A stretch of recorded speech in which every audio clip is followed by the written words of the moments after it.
Pessoal, quem está no Taon hoje é o professor de golfe Pablo de la Rua. Seja bem-vindo aqui, meu jovem. Muito obrigado, Zé. Obrigado pelo convite aí. Vamos jogar uma partida de golfe aqui? Hoje vamos ter um bate-papo sobre esporte maravilhoso. Maravilha. Como é que isso entrou na sua vida? Cara, eu fui um privilegiado, na verdade, Zé. Eu nasci numa família de golfistas, digamos. Meu avô e meu tio trabalhavam com golfe na Espanha. Meu avô trabalhava de jardineiro na parte de corte de grama, no campo de golfe, e meu tio era caddy. Depois que foram imigrantes para o Caddy Brasil, é aquele que leva... que carrega a bolsa. Carrega a Isso. bolsa. Meu tio era caddy, meu avô era jardineiro do campo. E vieram ao Brasil depois de muitos anos, começaram a trabalhar aqui no Brasil, ganharam dinheirinho e compraram um sítio. Aí do sítio falaram, vamos fazer um campo de golfe? Aí construíram 6 buracos em Itapeva, no interior de São Paulo, Lugar bom que já, se né? tornou o Itapeva Golf Clube. E aí terminaram mais 3 buracos, eram 9 Foi um buracos. dos primeiros campos do Brasil, será? Itapeva foi em 78. Não, existe um clube mais antigo, mas o Itapeva Golf Clube fundou em 78. Então eu nasci em 87, então nasci praticamente dentro do campo. Então, por se tratar de família imigrante, sempre era muito unida, toda a família inteira. Então todas as festas, as confraternizações de família era sempre no campo de golfe. Então você nasceu numa família que já praticava esse esporte, já convivia com isso, e você já começou a jogar desde criança, não? Desde pequenininho, desde os 2, 3 anos já brincava com meu taquinho. Antes de jogar bola, você já jogava golfe? Exatamente. Na nossa família, primeiro era o taco de golfe, depois a bola de futebol. Eu tive um pouco o azar de, a partir dos 10 anos, eu comecei a viajar muito com meus pais. Meu pai trabalhava numa empresa que a cada 2 anos ele mudava de cidade. Então eu mudava junto com a minha família e sempre para cidades que não tinham campo de golfe. Mas sempre as minhas férias desejadas eram na casa da avó e do avô para poder estar competindo, brincando de golfe com os demais primos. E vocês ficaram com esse campo de golfe lá em Itapeva até quando e como é que isso aí foi para frente? Esse campo ele existe ainda, Itapeva Golf Clube. Com o passar dos anos, eles lá, ainda na década de 80, 90, se tornou o clube da Itapeva Golf Clube mesmo, né? Eles cederam a terra para que se tornasse um clube, venderam títulos e tudo mais. Mas o clube existe ainda, é um campo de golfe da Federação Paulista e sempre que eu vou nas férias eu vou visitar. Você vai visitar, você volta para sua casa, volto né? Volto para minha casa, literalmente. Que maravilha. E quando que você decidiu que seria a sua profissão isso? Eu gostava muito de vir para as férias na casa da avó e do vô, né? E meu avô foi quem me ensinou a jogar golfe, até jogar razoavelmente bem, foi ele que foi meu professor desde sempre. E ele me incentivava muito disso. E meu pai e minha mãe não gostavam muito da ideia. Tem uma irmã médica que resolveu estudar e ficou o filho ali, vai virar atleta, não vai dar muito certo isso, né? Mas meu avô sempre me apoiou e aí convenceu meus pais. Eu fui, com 19 anos eu fui embora para a Espanha, e aí trabalhar com golfe lá, e aí foi onde eu falei, acho que isso aqui é minha vida, assim, eu vou me dedicar ainda mais. Ô Pablo, eu fico imaginando assim, você falou que o seu avô era jardineiro, o seu pai era... Meu pai trabalhava em Furnas. Não, mas lá na... Não, o irmão do meu avô, meu tio avô era caddy. Caddy. Isso. E o seu avô era jardineiro, isso? Isso. Tá. Quando vocês iam para esse ambiente, que era um ambiente onde tinham pessoas ricas, vamos dizer assim, e no caso eles prestavam serviço, tinha alguma diferenciação, não? Eu acho, assim, na verdade, depois que eles vieram para o Brasil, acabaram conseguindo uma melhora de vida financeira, digamos assim. E a coisa mais gostosa é que sempre quando eu ia competir, meu avô levava junto, ele sempre dizia, filho, não esquece de onde você veio, da humildade, de estar com pessoas mais velhas. A vantagem do golfe é isso. Então, os meus amigos quando eu tinha 14, 15 anos, eram amigos do meu avô. Então, você aprendeu muito. Me fez crescer muito rápido por conta disso. Então, sempre tive o pé no chão para entender que eu estava naquele ambiente e que poderia ser o meio da minha vida, claro, que se tornou hoje, mas que só tinha a agradecer por estar naquele lugar. Porque essa pergunta é importante porque ela tem 2 viés aí, né? Uma para você não alucinar na época, né? E viver uma vida ali que de repente poderia não ser o que você ia querer ter, né? E a outra de como eles encaravam isso, mas você parece que tirou isso de letra. Não, sem dúvida. Eu falo isso para meus filhos hoje. O esporte é maravilhoso porque te mostra o que você realmente é, né? Você tem convívio com pessoas boas e pessoas más, e aí que você acaba aprendendo e e sabendo fica com as coisas boas, administra as más. Exatamente. Né? E vai ter sempre.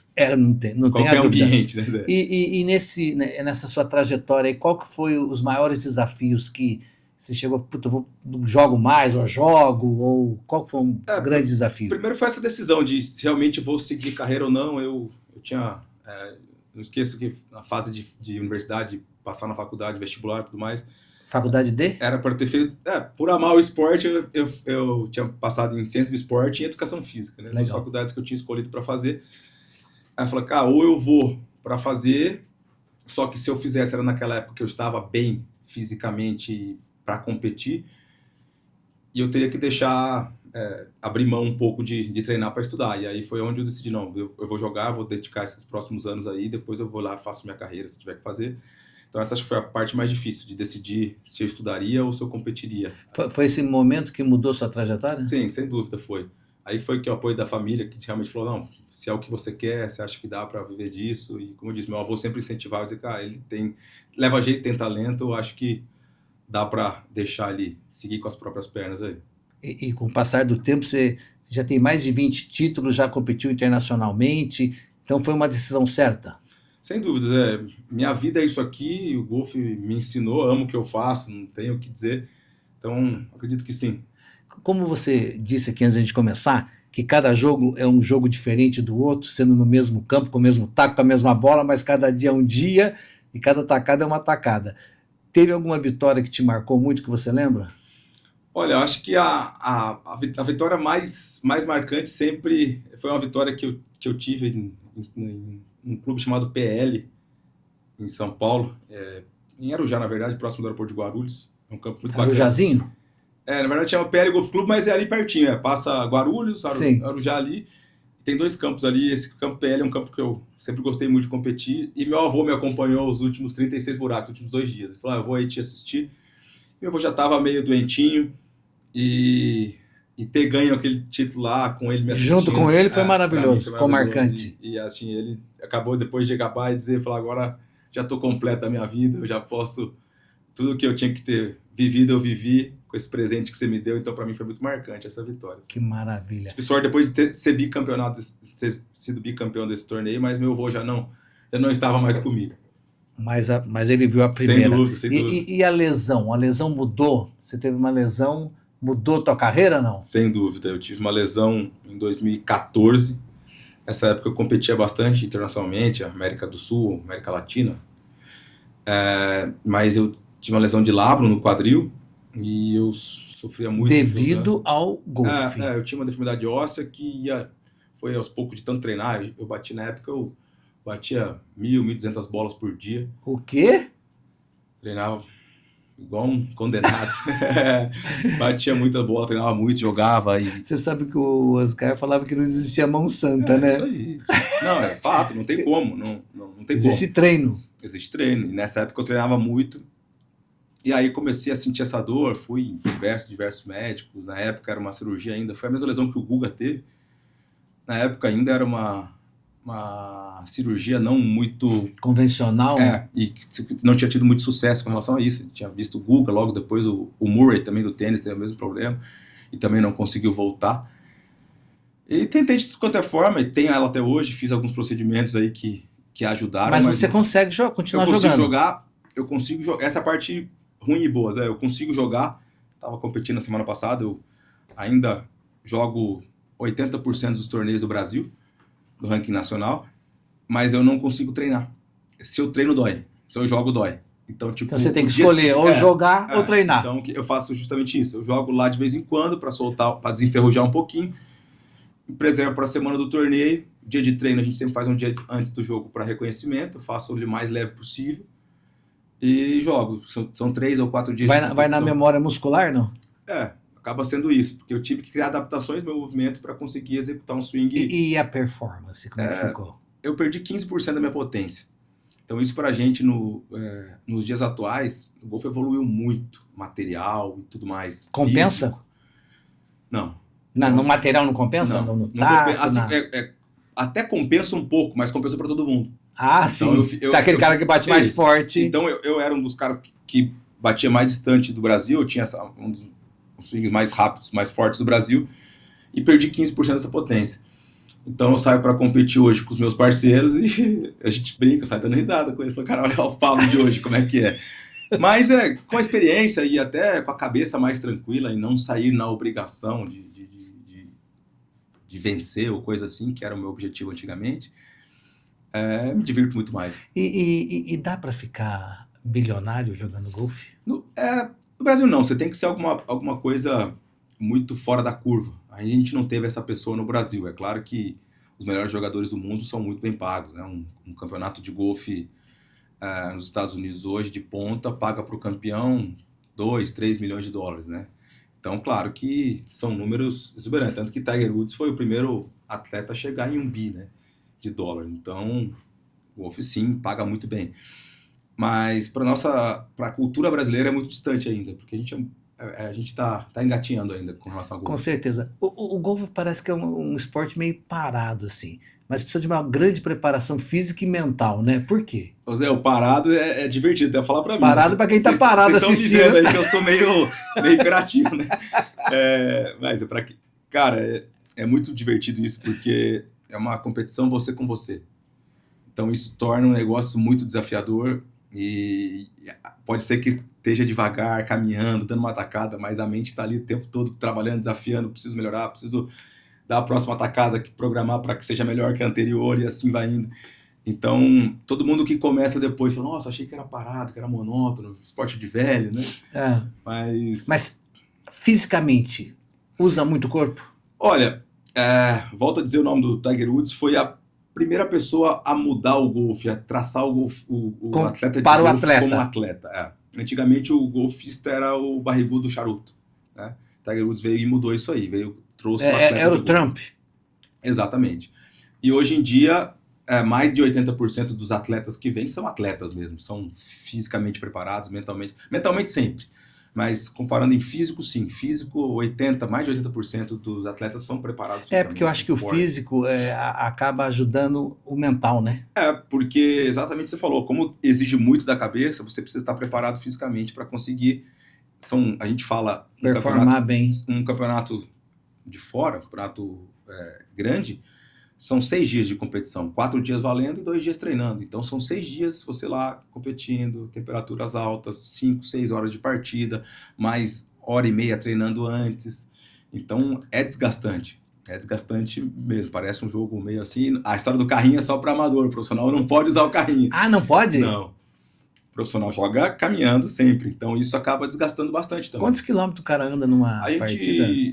A gente sempre, volta e meia essa pergunta vem, e tem algumas pessoas que fazem, às vezes, esse teste com um marcador. O campo de golfe em si, as áreas de começo até o final, de saída, que é onde sai, até o green, que é onde fica o buraco, a maioria dos campos, a gente está falando de 7.000 metros. Mas depois, toda a transição, a gente fala entre 12 e 14 quilômetros numa partida, cada dia. Então, isso vezes 5, vezes 6... O que faz o golfe ser um esporte tão fascinante, cara? Tudo isso que você falou e mais um pouco? Olha, o que o Pablo gosta mais do golfe, que eu acho mais lindo do golfe, é o fato de que meu filho mais novo tem 5 anos e joga, e meu avô faleceu com 83 e também jogava. Meu tio-avô, aquele cara Cat, tem 90. Como é que um menino de 5 anos consegue pegar o taco pequenininho para criança? Isso, a gente tem tacos... a vantagem do golfe também é essa, né? A gente tem tacos específico para cada idade, quando é adolescente, para feminino, que é mais flexível, e para idoso também, um pouco mais flexível, mais leve. Então, para mim, o mais fascinante é isso, é a longevidade do esporte. Então, uma criança de 3 anos está praticando... Apesar de ser um esporte ainda elitista, mas é democrático. Sem dúvida, nesse quesito, com certeza é. E são poucos os esportes também, que a gente estava falando antes da gente começar, sobre o handicap, né? São poucos os esportes, aliás, não me recordo de outro, que o Pablo profissional pode jogar de igual para igual com o filho dele, por exemplo. Então, meu filho tem um índice, que é o handicap, que é o número de tacadas que ele costuma fazer acima da média do campo. Então, a gente sai para jogar eu contra ele, eu dou essa vantagem para ele e a gente está competindo de igual para igual. Vamos fazer uma analogia aqui, nós vamos fazer uma corrida de de 200 metros, você fala, Zé, você que nunca jogou, você sai 100 metros na minha frente. Isso aí, mais né? ou menos e isso. E eu vou sair atrás. Exatamente. E a gente vai chegar meio judão, eu vou chegar na tua frente. De qualquer jeito. O diferencial é justamente esse. Ali você tá mensurado o que é real.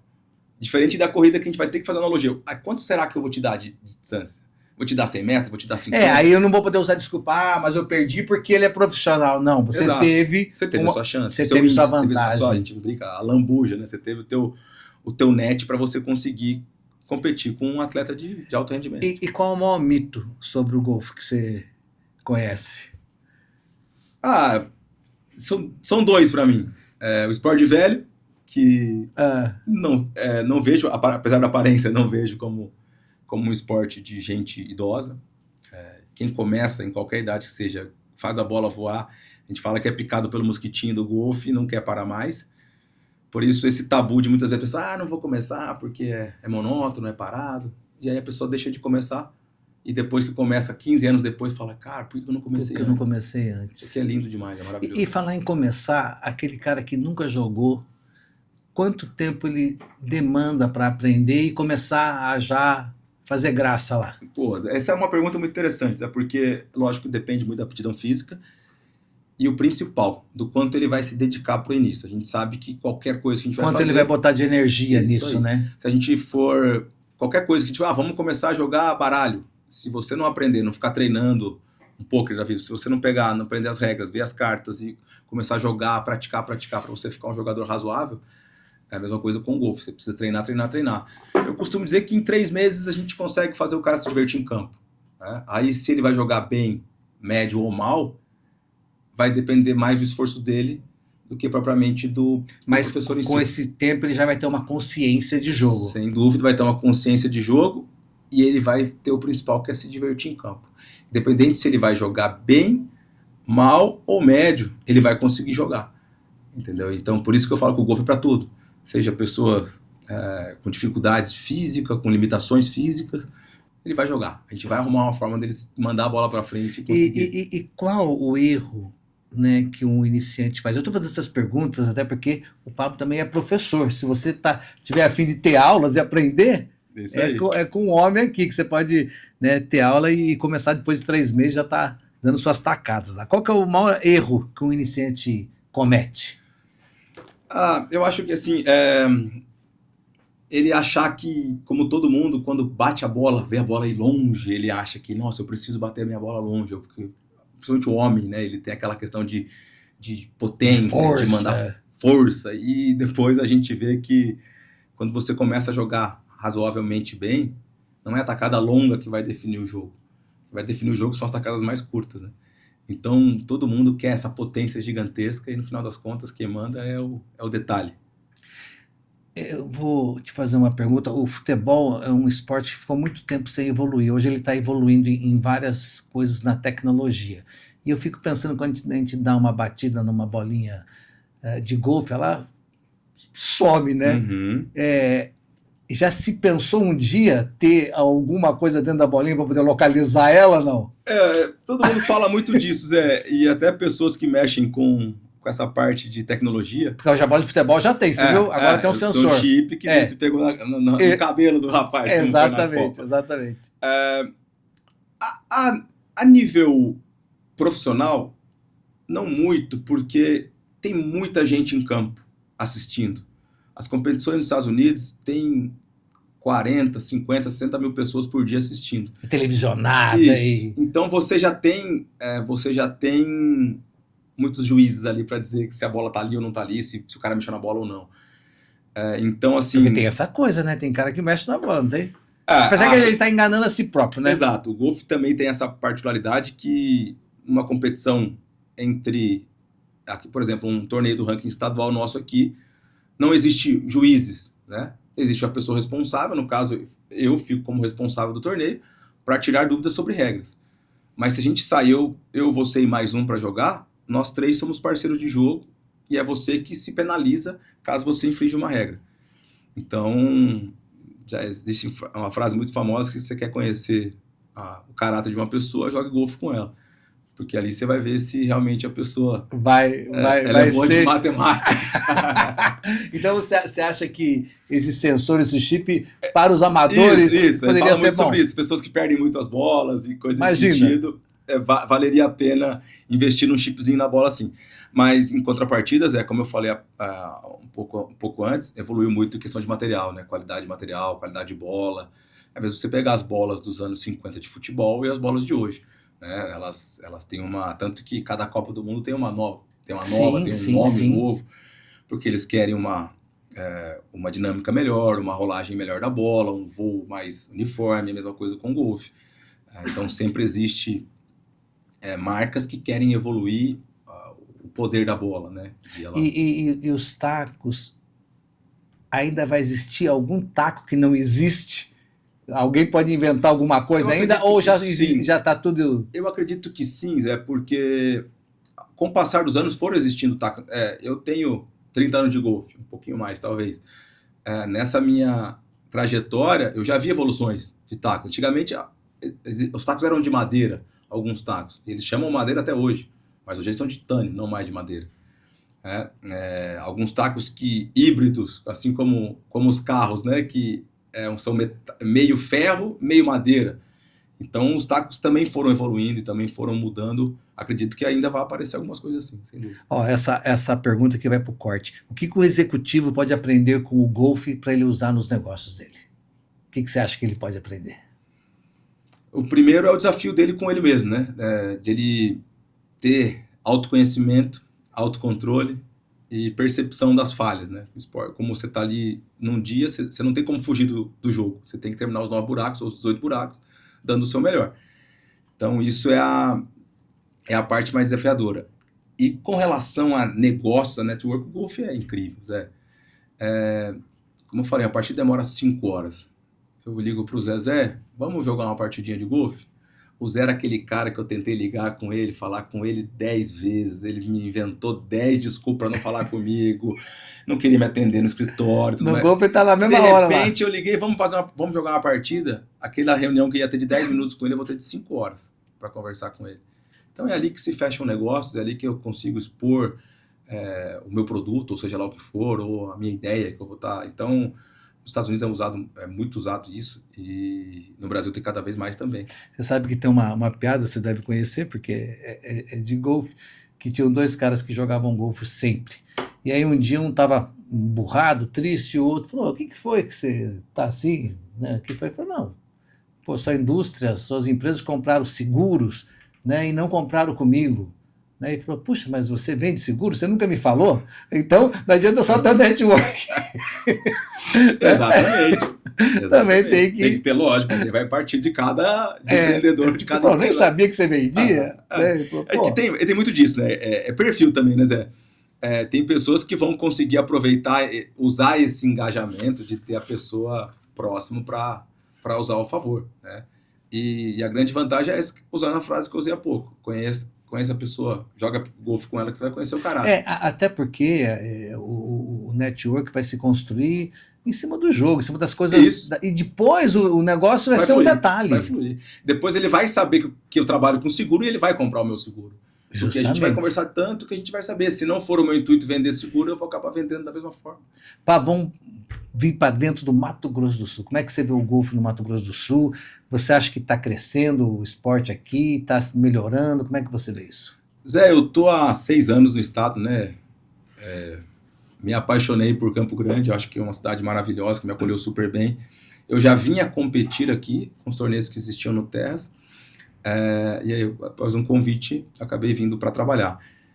Eu acho, como eu falei do Brasil, o Mato Grosso do Sul também ainda é um bebezinho no golfe, né? Mas ano 2025 e 2026 tem sido um ano maravilhoso para a gente, um crescimento bem bacana, número de golfistas e pessoas interessadas em começar. Acho que a gente vem numa crescente bacana e tenho fé que nos próximos anos vão aparecer coisas novas. O que você acha que falta para formar mais atletas? Acho que como em tudo, né? Nós somos bons no futebol porque, você me disse mesmo, né? Antes de estar caminhando já tem uma bola de futebol na casa, né? Então fica difícil. No seu caso, tinha um taco. Taco de golfe. Então fica difícil eu ser bom no golfe, sendo que eu não tenho nenhum campo para eu jogar. Né? A gente tem, infelizmente, só tem um campo no estado. Então, isso que eu acho que aos poucos o esporte vai crescer muito quando a gente tiver outros campos no estado. Então, isso, para mim, vai ser o pontapé definitivo aí para que... Apesar de ter um campo no nosso estado, qual que é o potencial para receber grandes torneios? Olha, como eu falei, eu vinha competir aqui, né? Então, eu sempre fui muito bem recebido quando eu vinha para as competições e isso me encantava e por isso que eu decidi vir para Campo Grande. Nosso campo é maravilhoso, é um desafio muito grande, tanto que todos os atletas que vêm competir ficam encantados com, como tão longe, né, para eles, que a maioria é de São Paulo, Rio de Janeiro, Paraná, fala, como tão longe, Campo Grande meio que acaba sendo longe de tudo, mas tem um campo nessas condições, essas excelentes condições e o nosso clima que é tão desafiador, né, a gente pega meses de agosto, que já aconteceu, a gente pegar frio de 2 graus, e provavelmente esse ano, no mês de agosto, a gente vai pegar um torneio com 32, 33 graus. E às vezes com uma umidade, né? Exatamente, crítica. Crítica. Então, isso é um desafio. Eu estava semana passada em Rio Preto e todo mundo já empolgadíssimo com o torneio que a gente vai ter agora no final de agosto. Você conhece vários campos no Brasil e pelo mundo aí. Campo Grande são 9 buracos, 9 buracos. Campo Grande está à altura dos outros do Brasil. Vamos falar do Brasil. Eu fico muito feliz quando os meus alunos saem para jogar em outros campos, sabe? Porque sempre quando eles voltam, eu falo, cara, que campo maravilhoso que a gente tem.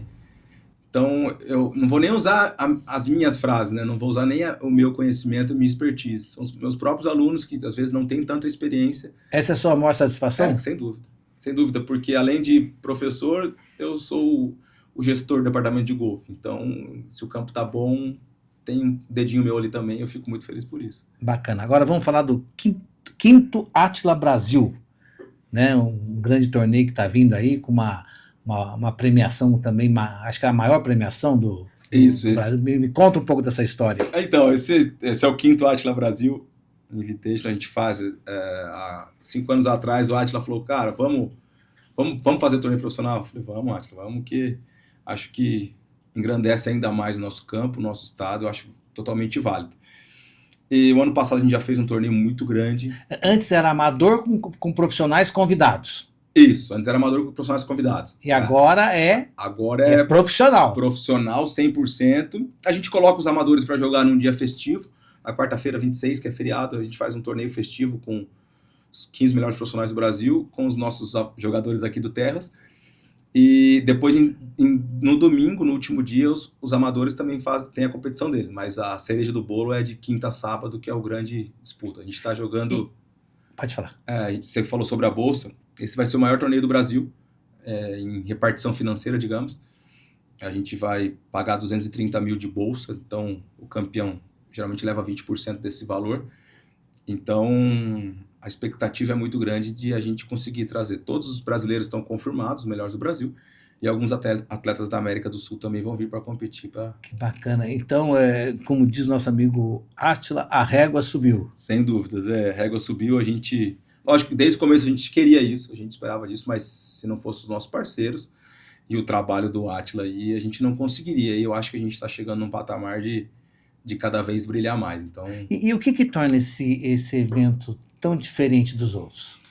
Assim, como atleta, eu acho que a recepção que a gente faz aqui é muito bacana, é muito calorosa. Então todo mundo, além de ver a qualidade do campo, agora, nos outros anos não tanto, mas esse ano a repartição financeira, eu acho que isso é o principal para o atleta vir competir, ele ser bem recebido. Lógico que ele vem pelo dinheiro, mas o fato de ele ser bem recebido, ele vir aqui, sentir o calor do... É todo um conjunto, né? Não é só pelo dinheiro. Não é só pelo dinheiro, de maneira alguma. Até porque, eu sempre digo, as pessoas vêm pelo Átila, modéstia à parte, as pessoas vêm pelo Pablo também.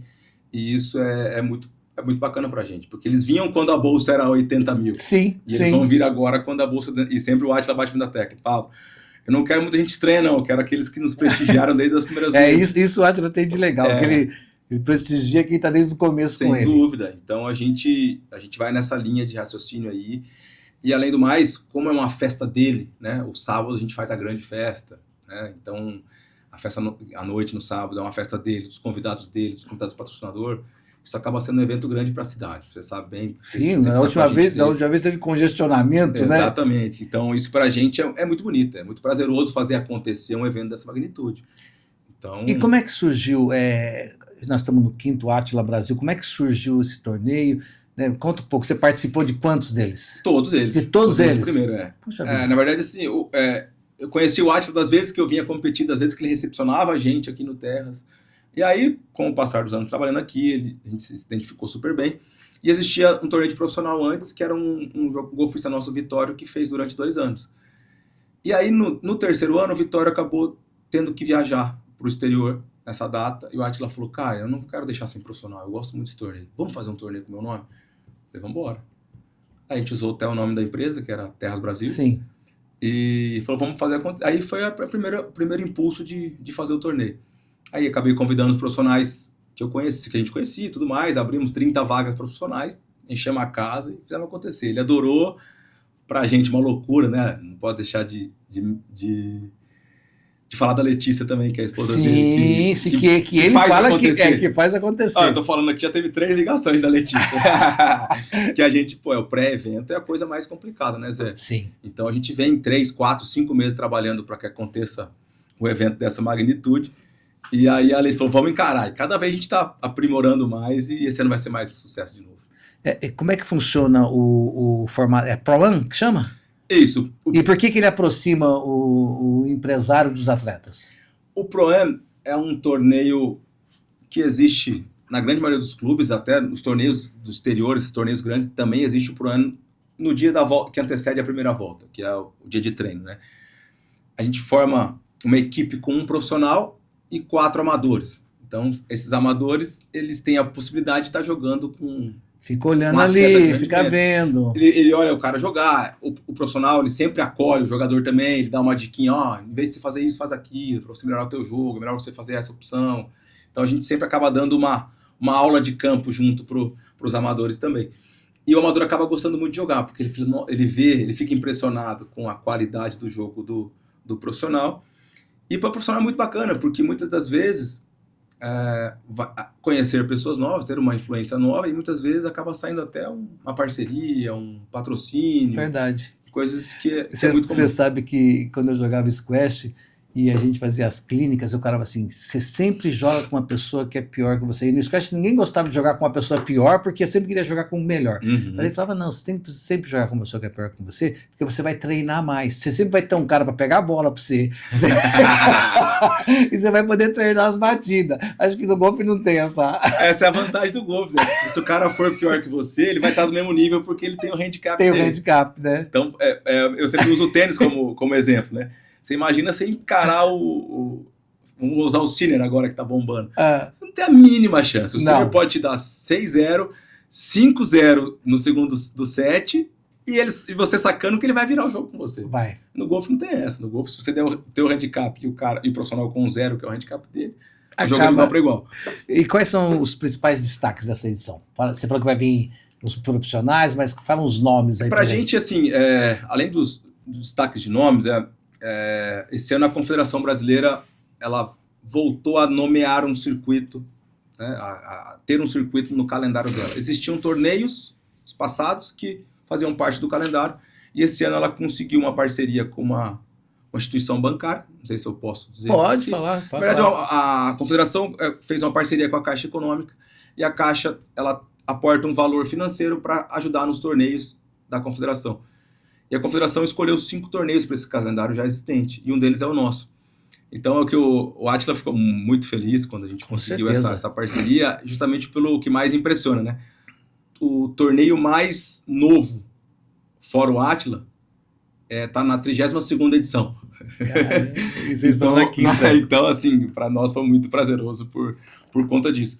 E aí a Confederação, ela coloca o Átila Brasil como mais um evento do calendário da Confederação, e isso pra gente é muito positivo, porque apesar de ser um clube, o nosso clube pertence ao Mato Grosso do Sul, porém, perante o Estatuto da Confederação, um estado só pode ter uma federação se ele tiver no mínimo 3 clubes. Então, como a gente só tem um, a gente pertence à Federação Paulista de Golfe. Tá? Então a gente fica meio peixe fora d'água. E aí quando vem a confederação, que é o maior órgão, digamos, né? E diz, não, o torneio nosso vai ser aí no Mato Grosso do Sul, pra gente aí dá mais moral ainda. E com relação a atletas, os melhores jogadores do Brasil hoje, Rafael Becker, que ganhou ano passado, Rafael compete no México e nos Estados Unidos, mas se ele tem calendário vago, ele vem para Campo Grande para jogar. Ele veio ano passado, a primeira vez, ficou encantado, ele foi campeão, ele ficou encantado com o campo, já confirmou presença. A Letícia tem uma ideia brilhante de trazer uma mulher, então a gente vai trazer uma atleta feminina para competir. A Lauren é uma atleta que se profissionalizou esse ano, era a melhor amadora do Brasil, se profissionalizou esse ano e ela está jogando no circuito europeu. Então ela também tem um gap de um mês aí, no mês de agosto, ela vem para competir no torneio com a gente. Pablo, a competição masculina e feminina é junto? Na verdade, não. Ela costuma ser separado. Mas para a Lauren vai ser muito positivo, porque ela vai estar em competição com... Ela é obrigada a sair do mesmo lugar que nós, jogar o mesmo campo que a gente. Então, para ela fica muito longo o campo.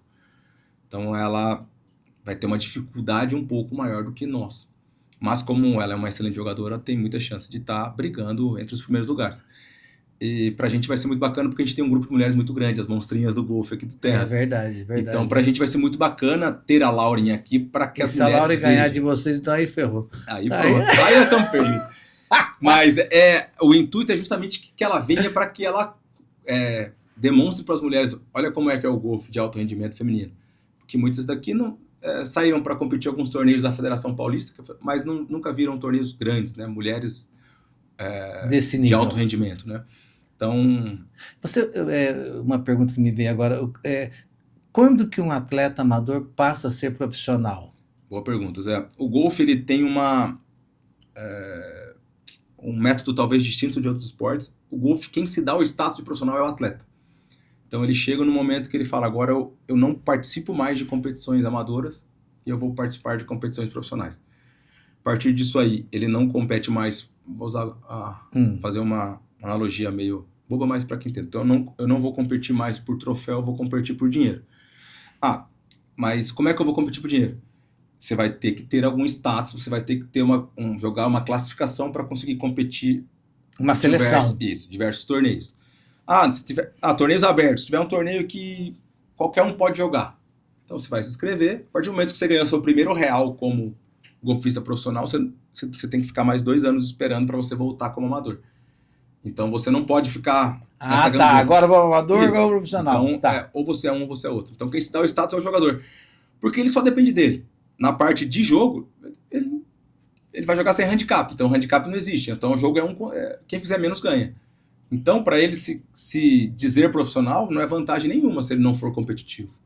Entendeu? Então, ele só tem a perder, né? Então, quem se dá o status é o jogador. E o golfe tem um negócio aí, eu falando um pouco de política, né? Vamos lá. Um negócio chato, mas compreensivo muitas vezes, pelo fato da cultura, grande parte do dinheiro investido é para o amador de alto rendimento e não para o profissional de alto rendimento. Porque, assim, em teoria, o amador é quem movimenta a classe. O amador é quem faz o dinheiro rodar. O profissional vai lá competir pelo dinheiro. Mas muitas vezes não é o cliente do patrocinador que está investindo naquela etapa. Então, assim, você tem muito mais dinheiro, você tem muito mais investimento para o golfista amador de alto rendimento do que para o profissional. Então, o cara fica amador durante muitos anos. Porque para ele é proveitoso. Por quê? Exemplo, tem 3 competidores que vão jogar esse ano que eles eram atletas da Marinha até o ano passado. Eles não são mais porque eles são profissionais. Agora a Marinha só aceita amador. Então eles tiveram que abrir mão de ser atleta da Marinha e para que os amadores preencham essas vagas. Então o amador, ele recebe o salário da Marinha. Ele tem benefícios da confederação, que banca hotel, que banca... É melhor ser amador. Então, muitas das vezes, se o cara tem é melhor se o cara ser amador. Entendi. Para a gente encerrar nosso bate-papo aqui, você tem noção, né, que você e o Atlas estão deixando um legado, fazendo um legado do golfe e mudando o cenário aqui no Mato Grosso do Sul? Zé, eu costumo ser sempre o pé no chão, Mas como eu falei lá atrás, eu amo isso aqui é a minha vida, o golfe é a minha vida. E eu encontrei um maluco parecido comigo, que é o Átila. E ele, eu tenho o golfe como minha vida, ele tem o terras do golfe como a vida dele. Então, ele nunca vai deixar de fazer uma coisa regionalizada sem pensar no terras do golfe. Então, ele vai querer fazer acontecer.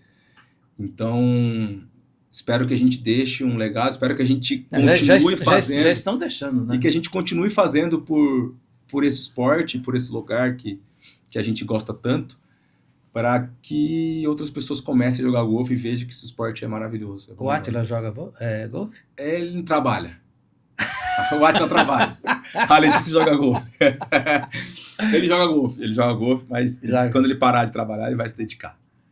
Mas, por enquanto... Tá guardando o talento dele, pô. Ele não tem, vamos dizer, tempo hábil. Você não pode usar o celular, não é com ele. Então, então 2 horas com o celular desligado é muito tempo para ele.